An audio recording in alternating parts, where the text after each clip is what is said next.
वक्रतुण्ड महाकाय सूर्यकोटि समप्रभा निर्विघ्नं कुरु मे देव सर्वकार्येषु सर्वदा। सन 1994 से लगातार 23 वर्षों से शिक्षा क्षेत्र में अमूल्य और अतुलनीय योगदान देते हुए आगे बढ़ रहे हैं Helen's school Sitamarhi. Helen's school Sitamarhi affiliated to CBSE new Delhi up to +2 level. 7 एकड़ में फैला अत्याधुनिक शिक्षा मंदिर। हमारी सुविधाएं एवं विशेषताएं योग्य एवं अनुभवी प्रशिक्षित शिक्षकों के द्वारा पठन पाठन की समुचित व्यवस्था, digital classroom and wifi campus, modern पुस्तकालय एंड कंप्यूटर लैब, अत्याधुनिक प्रयोगशाला एवं सभागार, CCTV camera, scout and guide के प्रशिक्षण की सुविधा, संतुलित आहार की समुचित व्यवस्था, संगीत शिक्षण की सुविधा, योग मेडिटेशन एवं शारीरिक व्यायाम की सुविधा, 24 आवर्स पावर बैकअप। हमारी उपलब्धियां: all India inter school cricket champion, district cricket champion, महामहिम राष्ट्रपति द्वारा गाइड में पुरस्कार, IIT एवं मेडिकल जैसे शिक्षण संस्थानों में प्रतिवर्ष चयन। साथ ही नेपाल के छात्रों के लिए विशेष हॉस्टल की सुविधा दी गई है। अपने ही घर जैसा माहौल में सुविधा संपन्न हॉस्टल की व्यवस्था। सीट सीमित है, जल्द ही संपर्क करें। Helen's school Sitamarhi, academic block Amghatta Sitamarhi, Rajopatti Sitamarhi. Contact 7320921479 9546791556। For miss call dial 0091 9431 209570।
आवासीय होटल जानकी विहार एवं रेस्टोरेंट विश्वनाथपुर डुमरा सीतामढ़ी में आपकी सेवा के लिए तत्पर है।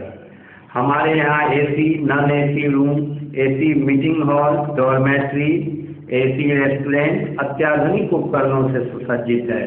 विवाह, जनेऊ एवं पार्टी उत्सवों के लिए पर्याप्त स्थान की उपलब्धता है। पार्किंग के लिए पर्याप्त जगह है। विशेष जानकारी के लिए संपर्क नंबर 7739776666 एवं 9304839110 है। आवासीय होटल जानकी विहार एवं रेस्टोरेंट विश्वनाथपुर डुमरा सीतामढ़ी में आपकी सेवा के लिए तत्पर है। हमारे यहाँ AC, non AC room, AC meeting hall, dormitory, AC restaurant अत्याधुनिक उपकरणों से सुसज्जित है। विवाह, जनेऊ एवं पार्टी उत्सवों के लिए पर्याप्त स्थान की उपलब्धता है। ये सर्वाइवर टीवी चैनल है। हम आपको दिखा रहे हैं जिला कांग्रेस कमेटी के अध्यक्ष श्री विमल शुक्ला के पत्रकार सम्मेलन को। आइए देखते इस कार्यक्रम को। नमस्ते। नोटबंदी पर पूरे देश में जनाक्रोश है और जनाक्रोश के कारण सभी विपक्षी दल 200 सांसदों सहित भारत बंद की घोषणा किए। उसी के भारत बंद को सफल बनाने के लिए आज जिला कांग्रेस कमेटी में सभी विपक्षी दल में प्रेस कॉन्फ्रेंस का आयोजन हुआ था। राहुल गांधी जी और अशोक चौधरी जी के निर्देश पर आज सभी जगह प्रेस कॉन्फ्रेंस निश्चित था और सभी सीतामढ़ी जिला के विपक्षी दल आज हम लोग प्रेस कॉन्फ्रेंस किए हैं भारत बंद को सफल बनाने के लिए। और कल भारत बंद से पहले मशाल जुलूस भी निकलेगा सभी विपक्षी दलों के द्वारा। और विशेष करके ये मोदी का जो नोटबंदी है, आज आप देख रहे हैं कि अपने पैसे के लिए, अपने पैसे लेने के लिए आज 98 व्यक्ति की मौत हो गई, 98 व्यक्ति मौत हो गई। और इसके लिए कौन दोषी है? सरकार दोषी है, मोदी सरकार दोषी है। एक भी मौत पर गारा संवेदना तक नहीं भाजपा और आरएसएस की सरकार ने किया है। इसीलिए हम खेद व्यक्त करते हैं ऐसे सरकार पर कि जिसके वोट के बदौलत केंद्र में सरकार बनाए हुए आज वो मौत के कगार पर मर रहा है लोग अपने पैसे लेने के लिए। इसलिए पूरा विपक्षी दल और पूरा देश आज एक है और मोदी को निश्चित रूप से इसमें सफाया होकर रहेगा।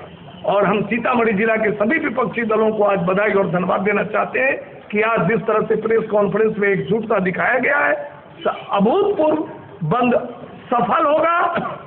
आज तक के सभी बंदी से ये सीतामढ़ी जिला जो भारत बंद का घोषणा हुआ है, सभी विपक्षी एकजुट होकर बंद को सफल बनाएंगे। अपना टीवी चैनल है, आज हम आपको ले चल रहे हैं विभिन्न कार्यक्रमों की ओर और दिखाते हैं इन कार्यक्रमों को। नमस्ते।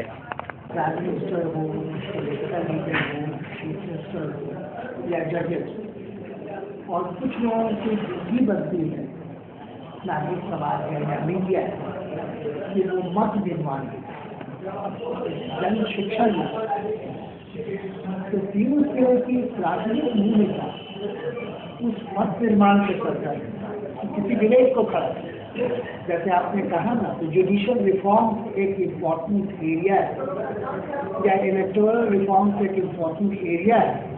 तो इलेक्टोरल रिफॉर्म्स को भी जुडिशरी अपनी बात लगातार कहती रही है, जुडिशियल रिफॉर्म्स पर भी अपनी बात कहती है, चाहे वो भ्रष्टाचार का मुद्दा हो या पक्षपात का मुद्दा हो या कॉस्टली जुडिशियल प्रोसेस का मुद्दा हो, इन सारे मुद्दों पर फिर बोलती रही है और एक माहौल बनाने की कोशिश करती है जिससे कि ये जो व्यवस्थागत परिवर्तन है, सिस्टमिक चेंजेस क्या होगा वो सही दिशा में। क्योंकि एक होता है कि जुडिशरी अपने पक्ष में इसको करने की कोशिश और जो कि एग्जीक्यूटिव है वो अपने पक्ष में करने की कोशिश करता है, और एक है कि neutral people's point of view से किस तरह का हो जिससे कि इसकी कोशिश अविनाश राय खन्ना वो बीजेपी के वाइस प्रेसिडेंट पोलिटिकल पार्टी के आदमी थे। अब ह्यूमन राइट्स कमीशन वाले हमने रिप्रेजेंट भी किया है उनको भी भाग दिए, हाल करें तो केस भी करें। और इलेक्शन में जो अपना पूरा बैकग्राउंड देना होता है केंद्र को, वो कमीशन दरअसल के चलते मोटा जो है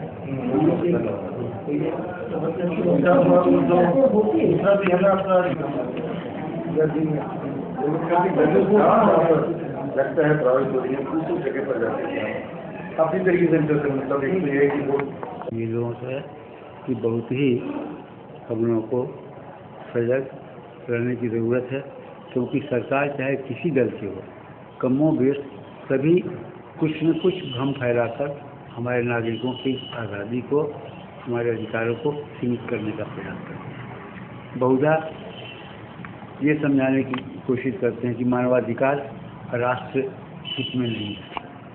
ये बिल्कुल गलत है, इसलिए कि मानवाधिकार की चर्चा ये हम लोगों ने नहीं की है, मानवाधिकार की चर्चा यूनाइटेड नेशंस ने की है और दुनिया के जितने देश हैं भारत में सबने दस्तखत किया है उस एग्रीमेंट पर कि हम अपने मुल्क के नागरिकों को मानवाधिकार उपलब्ध कराएंगे और उनकी मानवाधिकारों की सुरक्षा करेंगे।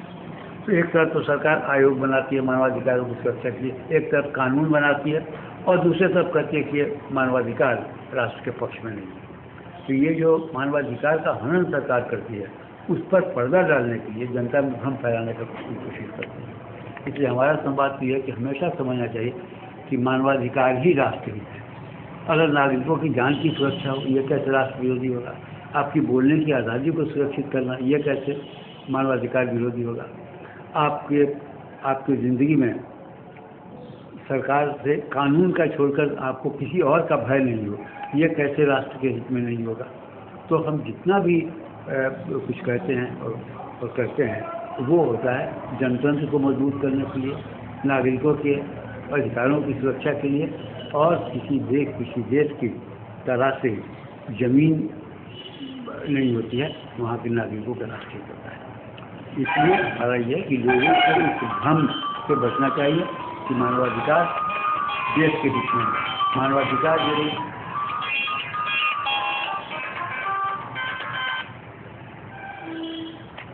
में आपका स्वागत है मैडम। ये बताइए कि आप जो है PUCL के माननीय अध्यक्षा बिहार प्रांत के, बताइए कि क्या अभी का जो निर्णय आपने 8 सुप्रीम जो निर्णय लिया है इसके बारे में बताया जाए। क्या PUCL का ये 12वां राज्य अधिवेशन, हर 2 साल में हमारा अधिवेशन होता है किसी न किसी जिले में जहाँ पर PUCL की इकाई है। तो सीतामढ़ी में हम लोग कल और आज 2 दिन से ये अधिवेशन चला रहे हैं, जिसमें पहला दिन जो अलग अलग ज़िले में काम होता है या राज्य स्तरीय काम होता है उसका एक ब्यौरा रिपोर्ट रखा गया और उस पर लंबी चर्चा कल हम लोग कर रहे हैं। आज एक सेमिनार आयोजित हुआ था सुबह में। सेमिनार के पीछे एक तो उद्देश्य था कि जो समस्याएं हैं, प्रॉब्लम्स हैं, चुनौतियां हैं, लोकतांत्रिक अधिकारों पर जो चुनौतियां हैं उस पर हम लोग थोड़ा बहुत डिस्कस किए, कुछ बहस भी किए। और उसके पीछे एक कारण था कि आगे चलकर हम लोगों को रेजोल्यूशन लेना था कि आगे के 2 साल फ्यूचर में, भविष्य में PUCL किन किन क्षेत्रों में ज़्यादा गंभीरता से लगने का प्रयास करेगा। उसमें कुछ डिमांड्स रखे गए और वो डिमांड में शुरू में 4-5 डिमांड्स जो था वो सीतामढ़ी से ही बिल्कुल संबंधित था, और जिसमें मोटे तौर पर अगर हम लोग कहें तो सीतामढ़ी में जो जल की समस्या है उसको लेकर बहस कल से ही चल रहा था कि ये जिला ऐसा है कि 3 दिशाओं से नदियों से घिरा हुआ है और भी छोटी नदियां भी हैं और तालाब भी हैं, लेकिन यही एक जिला है जहां पानी मिलता नहीं है या बाढ़ के कारण सब चीज़ नष्ट हो जाता है। तो कौन सी नीति है सरकार की, तो ये नीति को डिस्कस करना कि ये जनपक्षधारी नीति है या राज्य सरकार किसी न किसी इंजीनियर को उधर पकड़ कर कुछ नीति को बना लेती है।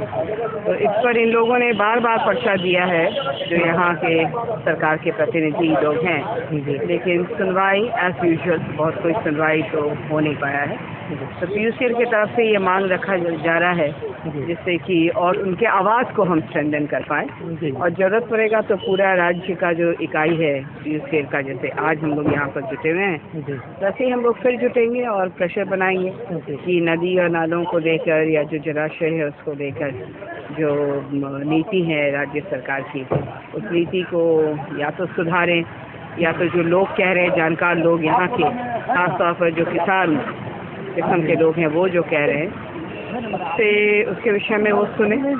और दूसरी बात जो आई कि कृषि की समस्या इतनी गंभीर है कि यहाँ से पलायन बहुत बड़ी संख्या में हो रहा है, और जो भी लोग उधर कह रहे हैं कि पलायन कम हो गया है या प्रतिशत कम हो गया है, यहाँ के ज़मीन पे जो काम कर रहे हैं उन लोगों का मानना है कि बिल्कुल वो कम नहीं हुआ है और भारी संख्या में पलायन हो रहा है। और उसी तरह से जो सीतामढ़ी में व्यवस्थाएं हैं, जैसे स्कूली जो व्यवस्था है या अस्पतालों की जो व्यवस्था है वो बहुत कमज़ोर है, इसलिए सीतामढ़ी में इन सारी चीज़ों पर यहाँ की इकाई भी आगे 2 साल ध्यान देता रहेगा, और जब उनको ज़रूरत पड़ेगा तो हम भी उनके साथ निश्चित रूप से यहाँ पर जुड़ेंगे।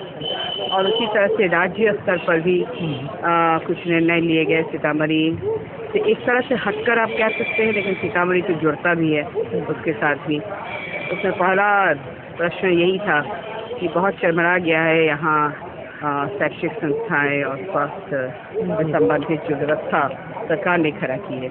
तो अभी भी जो राइट टू एजुकेशन एक्ट है, जो एक एक्ट आया जिसमें मौलिक अधिकार उसको माना गया है बच्चों का, सभी बच्चों को 6 से 14 उम्र तक गुणवत्तापूर्ण शिक्षा प्राप्त करने का हक है, अधिकार है, उससे हम बहुत बहुत दूर है।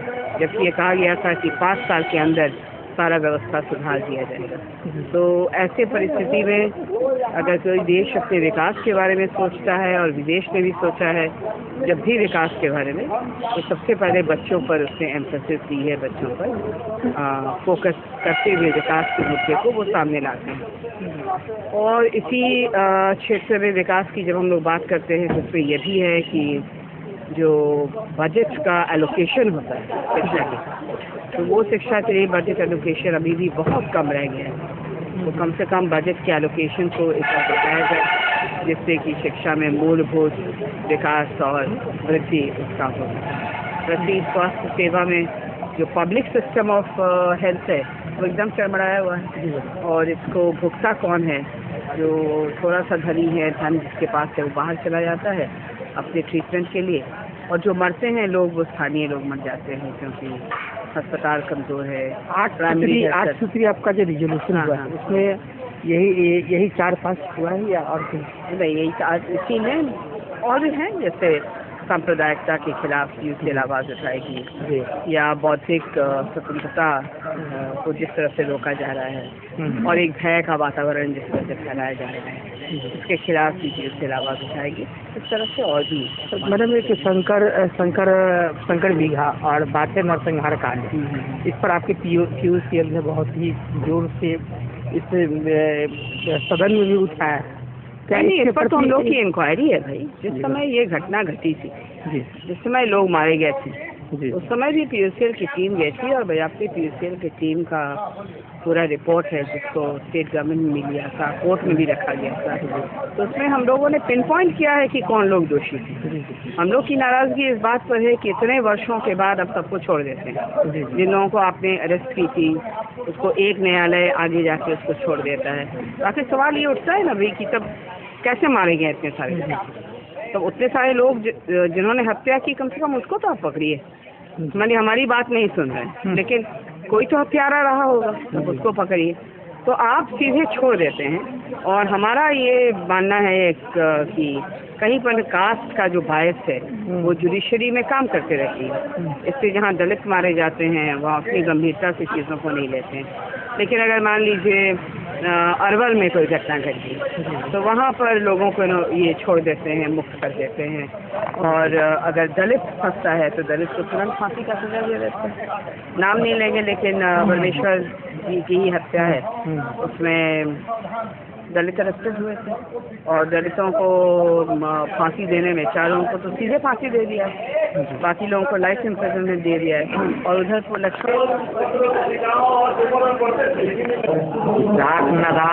अब क्या है प्रदेश सचिव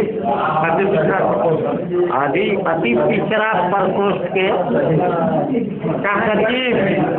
कहाँ की सीतामढ़ी जिला से हो गए हैं युवा नहीं। हाँ, जनता दल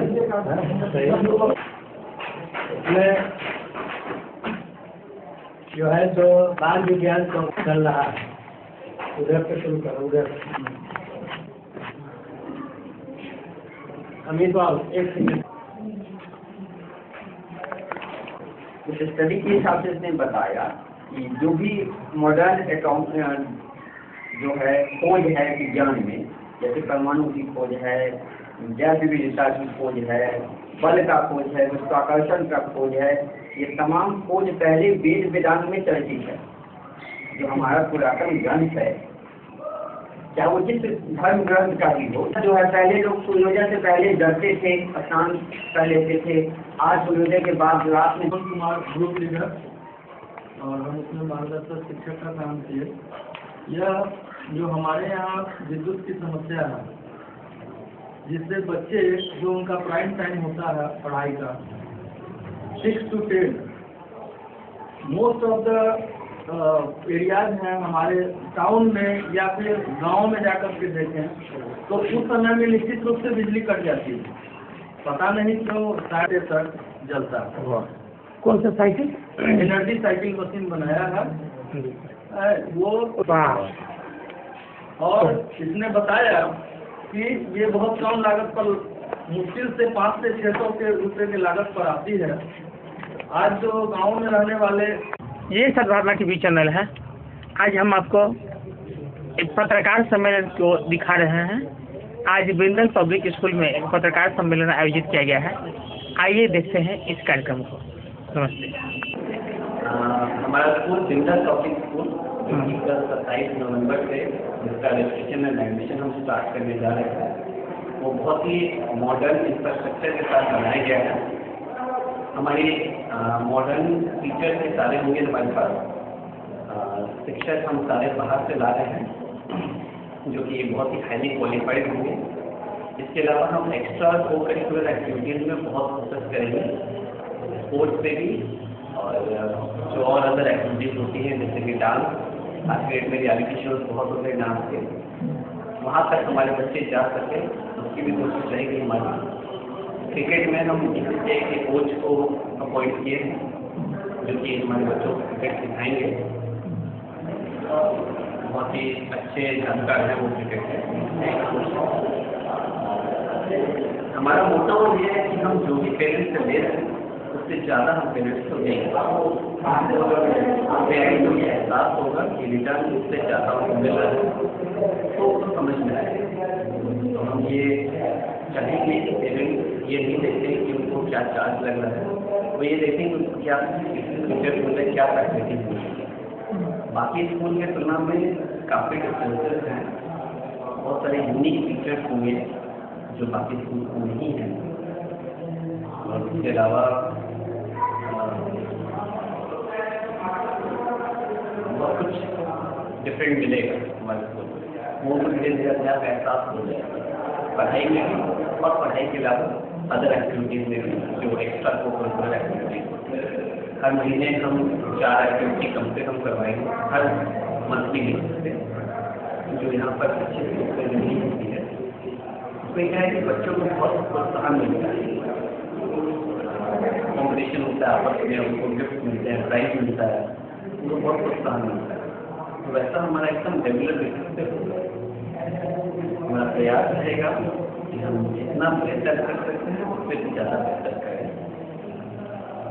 बाकी जो सहयोग सबका मिलेगा और अच्छा होगा। आपका नाम? मेरा नाम संचित सराफ है। आप क्या हैं? मैं इस स्कूल का डायरेक्टर हूँ।